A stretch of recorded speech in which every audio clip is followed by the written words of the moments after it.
Public service announcement for the channel. This is not traditionally how the CR10 looks. Yeah, she must be upset about something because she's all in pieces. So I was getting a lot of tick tick tick, and thought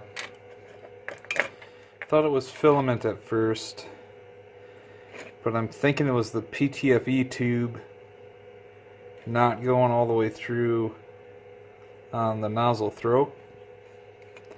So I'm currently working on that, trying to get that in there. Do not fear though, do not fear, because the other CR10 is working like a champ. So all the prints are going to be done off of this. This machine was, it's the Hick top version, which was a refurbished unit. Not much to say about that other than haven't had a single problem with it.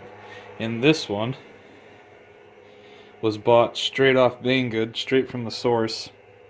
I think it even direct shipped probably from Creality because they were so back ordered.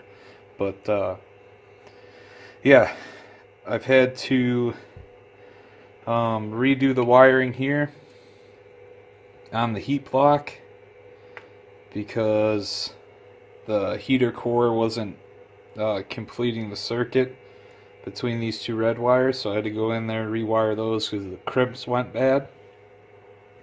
And now I'm getting the tick off of the extruder into the hot end. So yeah, not cool, but I think fixable. Not too worried about it.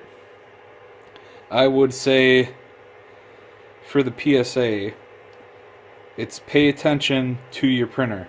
If you're starting to get little ticks, if you're starting to notice something a little bit different, if you have to change nozzles quite often, look deeper into it, see what's going on. Don't just take it at face value. Give it a look, see if you can fix it before it turns into this big mess. So I'll have more thorough videos here to come, but just working on printing out a mouse trap today. Believe it or not, that's part of a mouse trap. And fixing the CR10. So have a good day, and I will catch you later.